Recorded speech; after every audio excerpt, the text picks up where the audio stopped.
Hey everybody, I'm Christopher Green and you're tuning into AMTV, Alternative Media Television.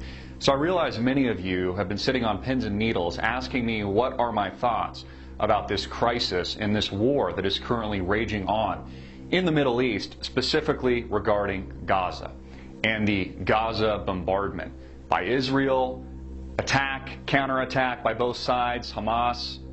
What's happening? What are my thoughts? And in recent days, there's been numerous reports coming out, not just from the mainstream media, of course, defending Israel, as is the case with the U.S. and Israel being its primary ally, but also with the alternative media trying to describe and understand what the real reason is behind this conflict.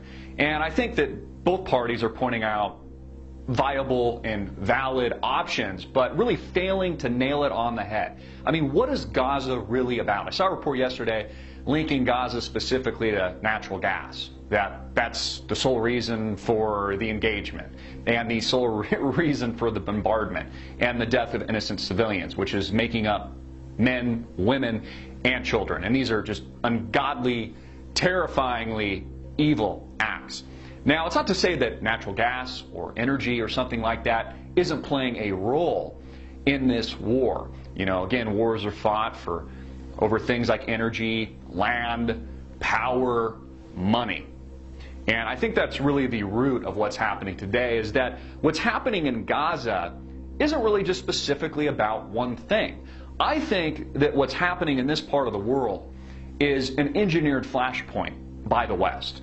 The United States of America, of course, directly linked to Israel. As the mainstream media continues to defend Israel and Benjamin Netanyahu and propagandize to us that the reason for the conflict was because a couple Israeli teens died and vice versa, Palestinian have been dying and that's the reason for the war. Now, first and foremost, we know that's totally and utterly propaganda.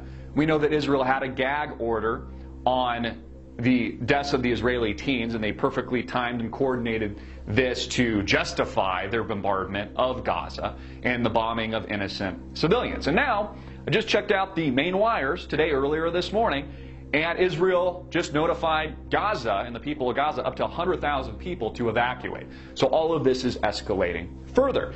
But this is bigger than Gaza. Gaza is a flashpoint for a much greater, bigger global conflict. And I think it's being utilized right now by the West, by the United States government, Barack Hussein Obama, the bankers and power structure here in the States, and also Benjamin Netanyahu as a flashpoint for greater war and a greater conflict. All of this will be used, in my opinion, in the not-too-distant future to justify invading and the invasion of other countries in the Middle East, like Iraq, and the ongoing manufactured war by the West and the propagandizing of militant groups like ISIS. Notice how we just trade Durka, Al-Qaeda terrorists for another group. It goes from Al-Qaeda and Osama bin Laden, and now it's ISIS. They're the new evil frontier that the West needs to conquer. Whether or not this is the Bush administration or it's the Obama administration, they're always playing into this propaganda. And Gaza, as it boils over and the unrest gets even more violent, and the sides are warring against each other, and the protests get even more aggressive in the streets. It's almost like illegal immigration here in the United States, and other manufactured events that the Republicans can play on it in the 2016 election for their platform. All of this being used to build up to greater conflict and to build up to war. I believe today, the history books will show, 10, 20, 30, 40, 100 years or more from now, if we still exist and don't destroy ourselves first, that we are already engaged in World War III. We are already engaged in the global war. Our worst fears, the population's worst fears, the working man and woman's worst fears, America's worst fears, the world's worst fears. And that is why Gaza is being used and engineered as a flashpoint in the Middle East for a much brighter, bolder conflict. All of this about money, specifically. It's not that natural gas and some of these issues don't play a role, but this is about the dollar. This is about global finance, global economics. Note and notate that the BRICS nations, Brazil, Russia, India, and China, are now forming their own banks, their own World Bank, their own equivalent of the IMF. They are brokering their own deals, doing trade in their own currency, moving away from the long dominance of the United States and our currency here, the US dollar.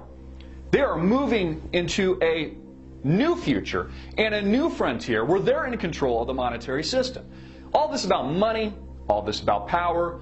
We could say there's ancillary arguments like natural gas, but this is all about a much greater conflict of world superpowers battling it out and playing the game of chess for total domination and global control. And that's exactly what I think is happening in Gaza today. And I think we're losing sight as critical thinking individuals, and I think the mainstream media and the alternative media is losing sight if they're solely focused on who's in the right and who's in the wrong, either defending or attacking Israel or defending or attacking Palestine. I think both of those arguments are wrong. You're falling into the right-left paradigm, Republican, Democrat, it's the equivalent, and you're not seeing the bigger picture. You know, I wholeheartedly believe, as someone that cares about humanity and loves people, all people, that any of the crimes being committed right now, in the name of anything that are killing men, women, and children, should be prosecuted as humanitarian war crimes. Whether or not this is coming from Israel and the government of Benjamin Netanyahu, or this is coming from Palestine, Hamas, or any of these other groups.